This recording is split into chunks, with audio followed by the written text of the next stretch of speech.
Hey y'all, welcome back. It's Taji with Melanated Maker DIY, and today I'm showing y'all how I built an adorable desk set that also doubles as a table and bench. So let's get into it. When designing the plans for this, I wanted to be able to build this from one sheet of 3/4 inch plywood. Since I wanted the desk to also double as a table for larger projects or activities, I ended up needing to build the legs with 1x4 boards. I still think it's pretty impressive to build a desk set with so much storage using only one sheet of plywood. So anyways, I figured out the dimensions and sizes that I wanted the desk to be and figured out how I could cut the sheet of plywood into smaller, more manageable pieces. This was helpful not only for fitting it into my car, but also for managing things with a table saw. I could not imagine trying to rip down this sheet of plywood from its original 4x8 state. So thank you to the homies at Home Depot for helping a girl out. I used a combination of my table saw and my circular saw with the Kreg rip cut to get all the boards I needed to width.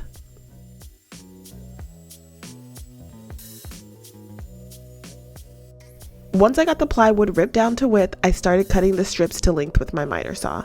Because there were so many pieces to both the table and bench portion of this desk, I labeled each piece with painter's tape to keep it all organized. Once I got things cut to length, I placed some tape on it with its dimensions so I could easily check that I had all my pieces for when it was time to assemble. After everything was cut for my tabletop, I laid it all out to dry fit and make sure my dimensions were right. I also took the time to mark where all of my pocket holes would go, since there was a pretty side to the plywood and then a gorgeous side to the plywood, and I wanted to make sure I was showing off the gorgeous side every chance I got.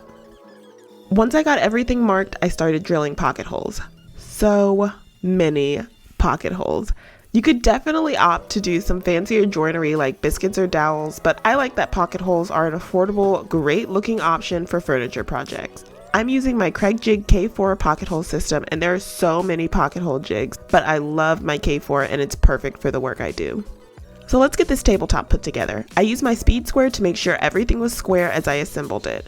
Since I'm using 3/4 inch plywood, I used 1 1/4 inch pocket hole screws and, as always, wood glue for my joinery. I attached the front and back pieces to the sides, and then on the bottom piece marked where my middle divider would go. This makes it so much easier to attach later on. I attached the bottom piece of my desk with more pocket hole screws and then nailed my middle divider into place with a few 1-inch brad nails. Lastly, I cut the tabletop in half since I wanted it to have 2 separate compartments for better organization. A quick tip is to use painter's tape to reduce tear out when making cuts. It felt necessary for this cut, especially since it's the top of the desk and obviously a focal point. So let's set this tabletop aside and work on the bench. I built this bench with the desk table in mind. I wanted to make sure it would be just a bit more narrow than the table so that it would fit nicely under the table when it's not in use. I'm all about function and saving space. Oh, and I've got another helpful tip for you. Because some of these boards are wider than my miter saw allowed, I would cut through one side of the board and then flip it over, lining it up with the saw blade and cutting through the rest of it. This is just a great way to use your tools to their fullest ability. So once I got everything cut to length, I followed the same steps as the tabletop portion of the desk. I dry fit everything together and marked where I needed my pocket holes to go. Because the top of the bench won't have any overhang, I needed to cut out a small portion of the bench front. That way, no kitty hands will get pinched by the bench. That's a fun sentence. Pinched by the bench. Okay, so anyways, for this job, I sketched out where the divot would go with my speed square, making sure it would be center. I then pulled out my jigsaw to make it happen. Once I got the divot cut out, I drilled more pocket holes with my Kreg K4 system. It really is a great tool. If you want to check it out, I'll leave a link to it and all the other tools I use for this project in the description below.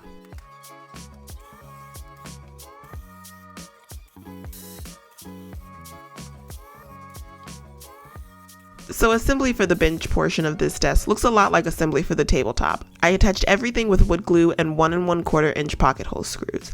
I used a clamp as extra hands to hold everything in place while I got it all assembled. One thing you can never have too much of in a wood shop is clamps. Lastly, I attached the bottom of the bench and then we were ready to tackle these legs. So I chose to do A-frame legs for this set, so I set my miter saw to 10 degrees. I used 1x4 boards and cut them according to my plans. Each leg would have 2 pieces and a connector. The 2 pieces are shaped like parallelograms and the connector is a trapezoid.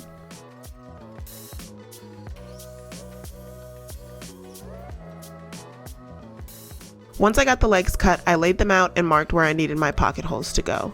The pocket holes will go on the inside of the legs and be concealed, so make sure you look at your boards and decide which side you want on display. After drilling the pocket holes, I assembled the legs and filled in any knots in the wood with wood filler.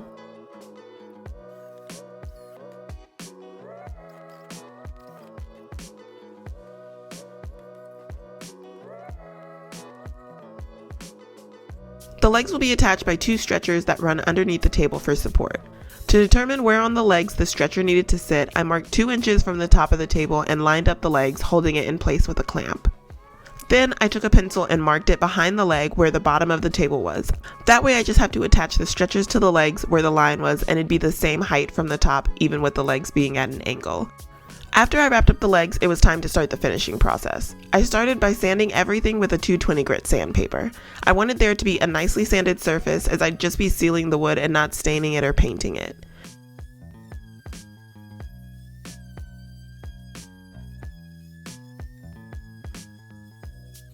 To protect the veneer, I hand sanded the sides and edges of the tops of the table and bench with a 220 sanding block.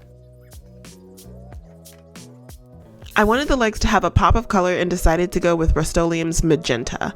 I tested the spray paint on a scrap piece of wood to check that it would work well and not crack, and I love this color, y'all.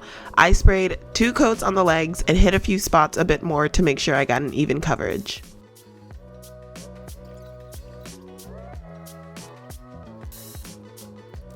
To seal the tabletop and bench, I used Verithane's poly spray and applied 2 coats on both the inside and outside. I also made sure to lightly sand between each coat with a 220 grit sandpaper. Lastly, I attached piano hinges to secure the tops on and screw the legs to the table and bench through the stretchers underneath. Then it was time for the reveal.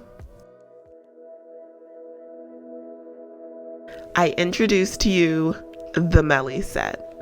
This is my first commission of 2021, and it's for my niece, so it only made sense that I name this piece after her. I love this kid's desk because of the beautiful birch wood grain that feels made for a kid's space full of creativity and imagination. Plus, the features of extra storage are going to come in so handy for organizing all of that imagination and giving it a place to live. I am so excited that I got to build this for my best friend and her family. I know it's going to make a huge difference for them and how they use the space they live in, and that's the real joy of building custom furniture for someone. So what do y'all think of this kid's desk set, also known as the Melly set? Let's chat it up in the comments below. As always, I'll leave links to everything that I used down in the description below. For more tips and tricks on how I built this, you can check it out on my website, which I also have down below. If you enjoyed this video, I'd appreciate it if you gave it a thumbs up and shared it with your friends. If you want to see more videos of woodworking, carpentry, or any home-related DIY or furniture builds, make sure you subscribe and hit that bell so you don't miss any future videos. I will see y'all for the next project. You're not going to want to miss it. Bye.